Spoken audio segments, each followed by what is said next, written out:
From We First and Goal 17 Media, welcome to Lead with We. I'm Simon Mannering, and today I'm joined by Deanna Bratter, Head of Sustainable Development at Danone North America, the world's largest public benefit corporation. And I'm so excited to talk with her because she's going to explain what does that mean, and how do you deal with the complexity of a portfolio that's at different points in their purpose or sustainability journey. And then how do you tell that story in a way that unlocks value for the business and impact for our future? So Deanna, welcome to Lead with We. Great, thanks for having me.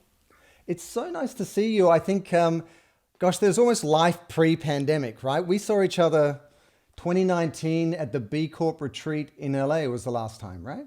That's right. It feels like a lifetime ago. Right. Indeed it does. But in that time, business has gone on. So I'm glad to be here with you again today. You know, I look back at the last year, and it's obviously a year and a half, and it's been so tragic on so many levels. But it's also been such a powerful watershed movement or moment for business in terms of how they need to innovate, how they need to look after their people, how we need to be more mindful of the planet. I think there are some silver linings in there. What would you say? I would agree. I think that as people coming together, really understanding humanity and looking again toward what the opportunities are when we come together to solve problems. I think it was very clear during the pandemic. I think it's very clear when it comes to the food system. And on a personal level, as we think about environment and the interconnectivity, I would say that plays a role as well. It definitely does. And you're like me. We're all out there kind of guns blazing, driving the change. And it feels like more stakeholders, more people are with us now. You've got the investor class that have really stepped up. You've got employees, you've got consumers. I feel like, would you tell me if this is fair? If you look back at 2019 and how we felt then when we had that conversation in the large room of the B Corp retreat, it was kind of like, how do we get more people involved? I think more people are on notice now and they're paying attention in the right way. Yeah, I think the conversation with the B Corp community is not just about how to get more people involved, but how to get more diverse stakeholders at the table, how to open up our understanding and make sure that we have representation of the communities we're all trying to serve in the room as we try to define business forward. And then I think that really looking at the conversation and for sustainable development and business's role in redefining success and looking at business of it always feels like an insurmountable challenge because these are huge problems we're trying to solve. When we look through the lens of business at climate change or social justice topics, these are collective action topics. This is about change together and really looking at systems. And so I think in 2019, it felt like this huge opportunity to bring more people together and sort of tackle these challenges. And now maybe being not all the way on the other side, but a good amount on the other side of the pandemic, we can say we can tackle big challenges together. We can bring in innovation. We can come together as a community and as a country, as a global sort of together to solve some of these big challenges. And let's do that now on climate change and some of these other big problems that we've got ahead of us. I completely agree. I have to say that we are facing a lot of challenges, but I'm more positive than ever because so many people are paying attention to the right priorities now. And I like to think of it in terms of how do we make the impossible inevitable? And the only way we're going to get there is together. There's no way that any one billionaire or one company or one impact organization is going to do it on their own. Now, Danone is an amazing company. It's been a sustainability leader for a long time, and you're the head of sustainable development for Danone North America. For those that don't understand what that title means, what does that encompass? Yeah, so Danone thinks about sustainability as a core part of our business.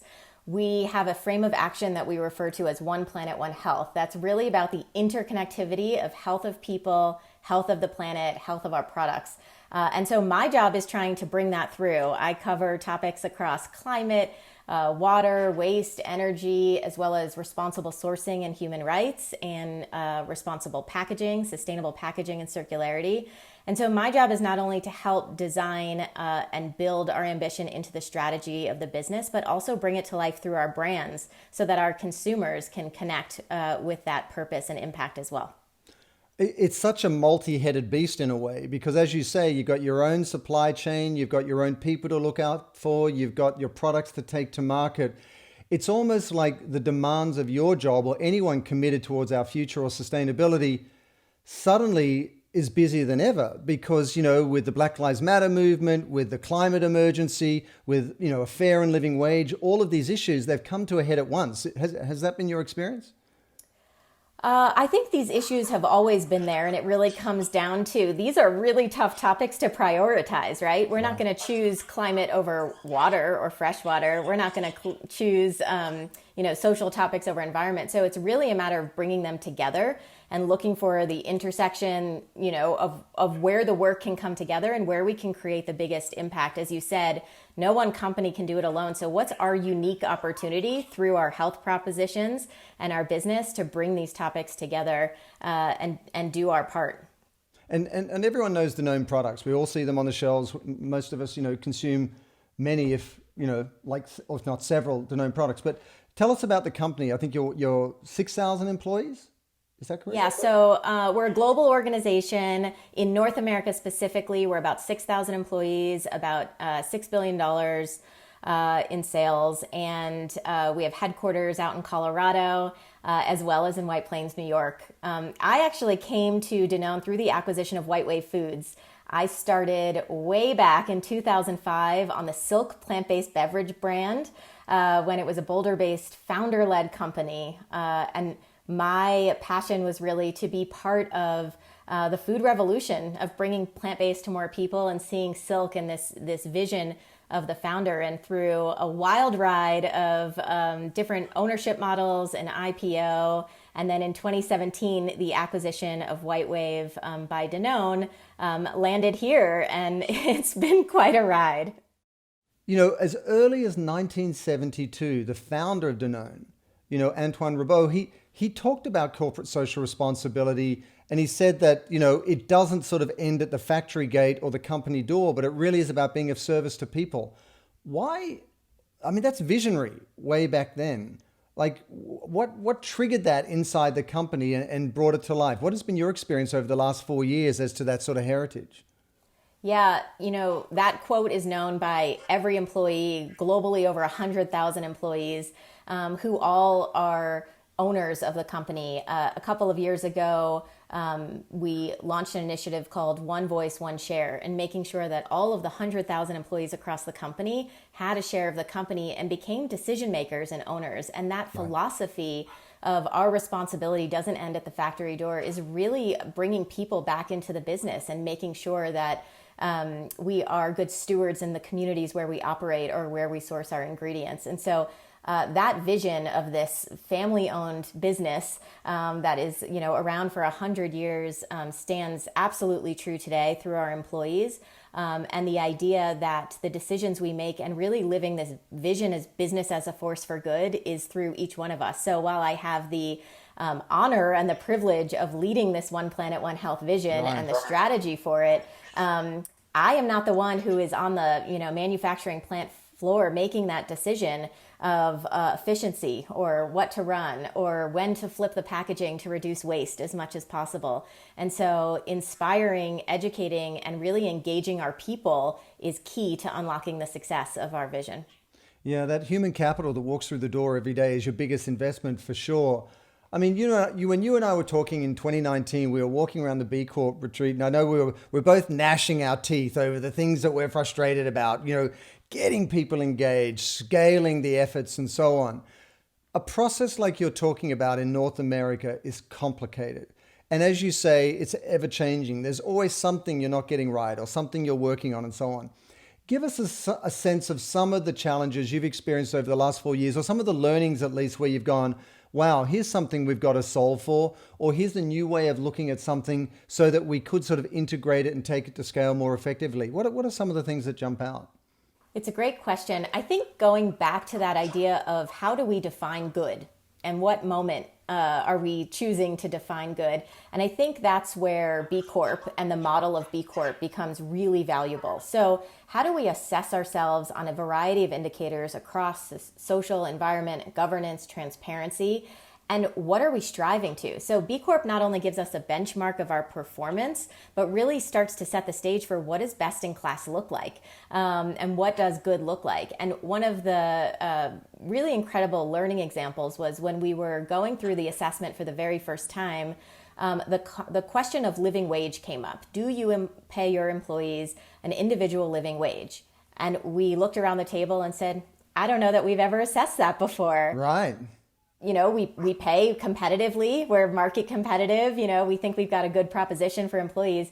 But let's learn about living wage. So we looked and used B Lab for guidance as what the standard was. And when we actually went through and did the assessment, we found that 100%, well, at the time it was about 98%. Now it's 100% of our employees are paid a living wage. Right. And so it gave us awareness to start asking questions we might not have asked before. And then we found out in this case that we were performing quite well. So let's formalize it. Let's create a standard for an individual living wage. And as we recertified earlier this year, 100% of our direct employees are a living wage. And that gives us a really great proof point on our journey, on our improvement. And now it sets the stage for what's next. That is such a key point. And I think irrespective of what business anyone is in, telling that story about whatever impact you're having is half the battle. And I think a lot of brands struggle to do that. So when it comes to being a B Corp, and, that moment of decision when you've got to be in the consideration set, someone's standing in front of the shopping aisle, they got all the milks in front of them, they see Horizon or whatever it might be. Like, how do you tell that story in a way that will consciously or unconsciously motivate a consumer to choose your brand? Part of it is you got to live it. It can't be short-sighted in terms of we're jumping from one topic to another. If we're an impact brand and a purpose brand, we have to stay true to that over time. And it might be on the website with a more engaged consumer who wants to go looking for the information, or it might be on pack. The new Horizon whole milk cartons that are out on shelf today actually tell the story of the carbon positive commitment and what we're doing on this journey. There's also this element of, some brands are really fortunate to be launched with purpose, to live with purpose, to start with purpose, or purpose born. I think, Simon, you might have introduced me to that topic and concept, and others who are evolving and figuring it out along the way. We've got a yogurt brand that's just about 3 years old called Too Good. And it is a low sugar, the first of its kind in the market. It tastes amazing, resonating with consumers. And when they were exploring this product launch, they said, what are we going to stand for? And really took the opportunity to challenge, we know how to launch a product. Do we know how to really resonate on an impact level? And Too Good took a platform around food waste. And really looking at the issue of food waste in the U.S. and quickly realized that not only is a third of food produced in the U.S. wasted, but 1 in 7 people in the U.S. are suffering from food insecurity. And when you put those two topics next to each other and look at the amount of wasted food and the amount of people who need access to food, you start to really see some unique opportunities to lean in as a brand. And so Too Good launched a limited edition flavor called Good Save with Meyer lemons, and they're actually sourcing otherwise wasted food or verified rescued fruit from farms. So it would have been surplus or otherwise wasted, and are actually using that in the spec of this lemon product. So really looking for innovation and looking for ways to authentically address issues in the food supply chain and bring change out to the people we're serving. All of this is powerful in terms of the impact it can have all the way up your supply chain to farmers, all the way through to the products that consumers are buying.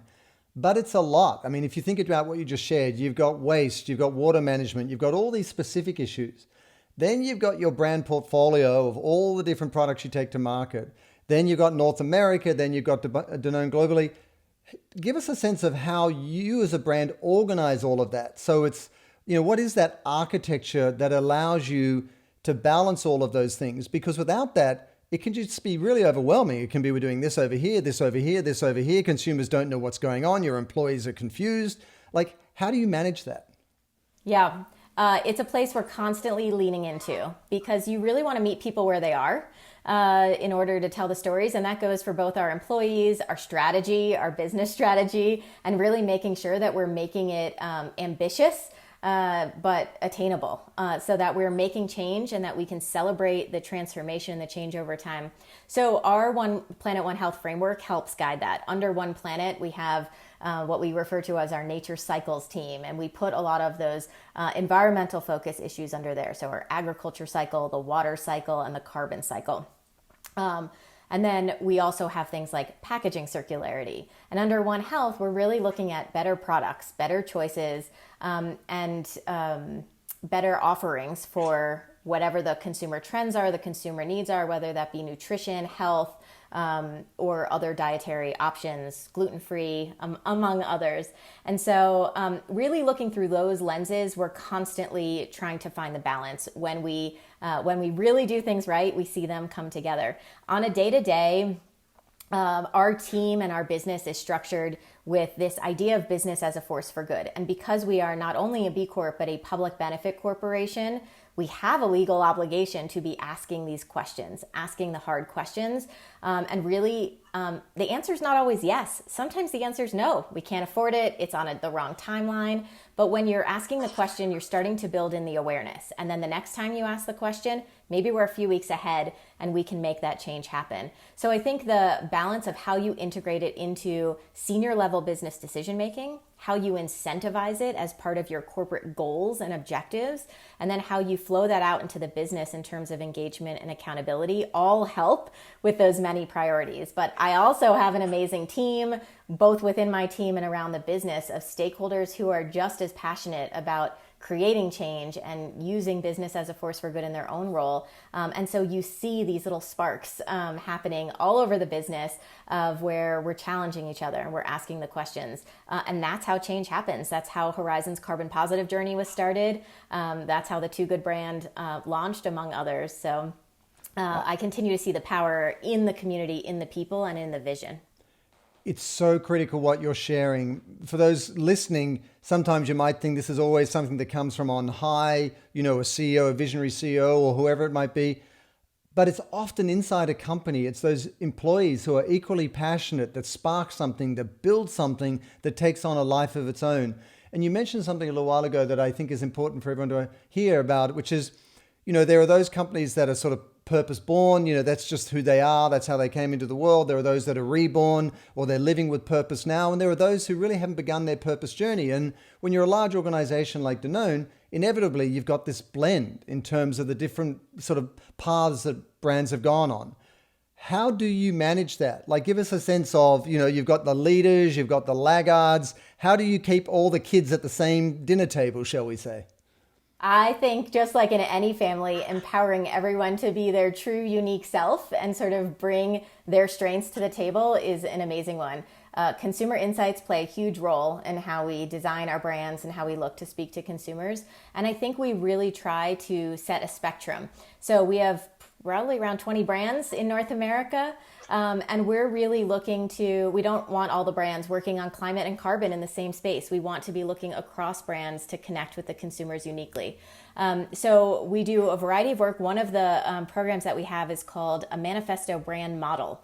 And it's a model that, as we're looking at our core brand insights, what is the reason to believe? What is the brand purpose? What is the brand tagline even? We're also pulling that model through, what is this brand's contribution to health? And what is this brand's contribution to planet, both social and environmental? And from there, we look at equity platforms. So we are really looking to build our brands, or rebuild and reinvigorate our brands with these concepts of manifesto and purpose into everything we do. And for some of our brands, you will see it right there on pack on the shelf. And some of our brands, you'll see that we're doing quiet work, starting with employees, and you'll start to see it on the website with our how we source our ingredients, how we engage our employees, and really how we're designing the product differently to meet the goals that we've set forward. I think it's really important what you're saying, which is, you know, each brand is at a different point in their journey and they get upgraded appropriately, but also each brand needs to show up in a way that's authentic to them. Like, you've got brands that are more allies, that, you know, believe in something that others do. You've got brands that are more advocates for change in a certain way. You've got brands that are more activist in nature, taking on issues head on. And, you know, just because you want to be purposeful or a B Corp doesn't mean you have to pick fights with everyone.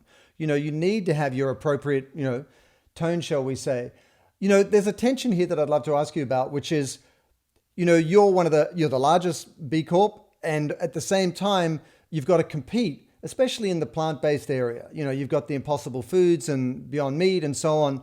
So when you're all trying to solve for a common challenge, which is the climate emergency, but you're also trying to compete for market share and mind share, how does that shake out? It's got to do your head in occasionally.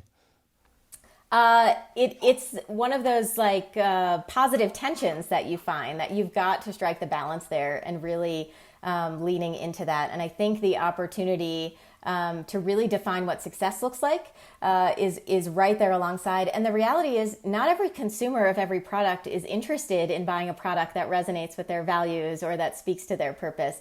Consumers are evolving. Everyone says, we talk a lot about the M word, the millennials. We talk about sort of the evolving consumer. I think going back to maybe where we started in the conversation with the pandemic is people are reevaluating what's important to them.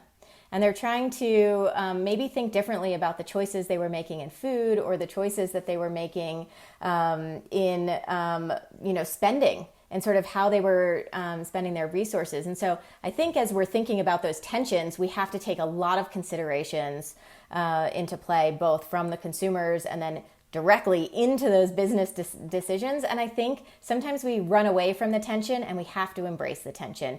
We can be a product who cares about food waste, who is still trying to solve our packaging challenges, being in yogurt cups. Right. And we have to embrace that reality and just make the commitment that continuous improvement is ultimately the goal, not perfection in the now. I agree. And, that tension is so productive because you see compostable packaging now just taking off, and you see all these different sort of innovations coming because of that pressure from consumers. It's a healthy thing for the business and for the future, and rather kind of resist it. As you say, you listen to it, you're really attentive, and you see that as instructive as to where the business needs to go to be relevant to the future, to be on the right side of history and so on. And I was doing some research before we chatted today, and I love on your website, it says each time we eat and drink, you can vote for the world we want. And I think that's increasingly true today. I think more consumers, more investors, more employees are acutely aware of the challenges we face. And they're also very mindful that government has its own challenges. Nonprofits, NGOs, foundations are doing their best, but business is sitting, front and center as this powerful, opportunistic sort of force for change.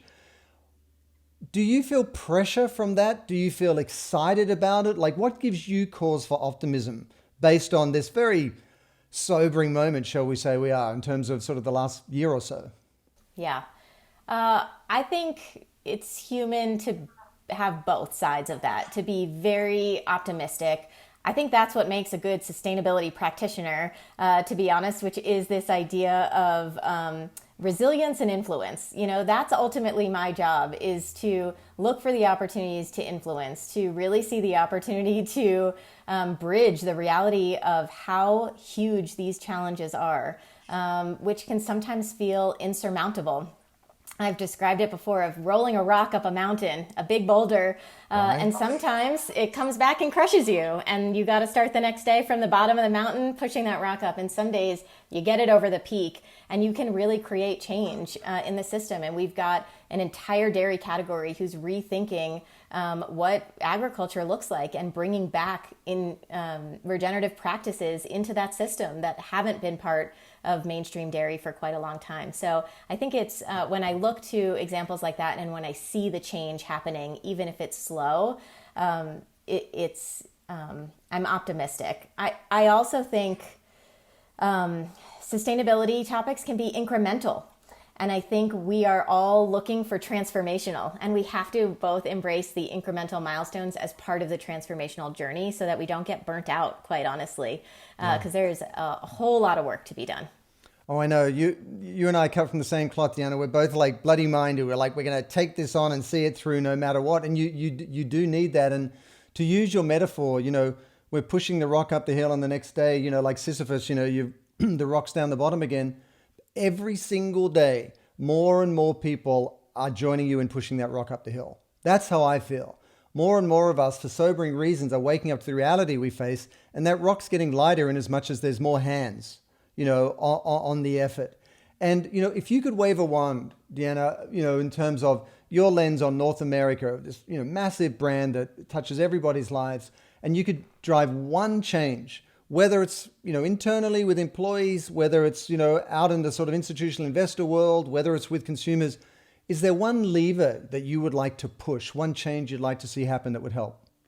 That is a hard question. You get the wand. I love a good magic wand. You could go down paths of policy or change. I really would bring it back to people, that this awakening of social justice and the idea of justice and equity for all people has the opportunity to transform not just our social future and society, but also the environmental challenges we're facing. And I feel like business often looks at climate and environment for the sake of climate, right? And an emissions reduction for the sake of reducing emissions, and not for the sake of humanity. And so I think the transformation I would make is to make everyone feel empowered to be part of the solutions for a more just and equitable society together. And I think we will see incredible changes, not just in our many social challenges, but also in our environmental ones and our responsibility there. I couldn't agree with you more. I think the same connectivity between these crises, whether it's the environment and humanity, social inequities, that's currently working against us and arguably making things worse, can also work in our favor.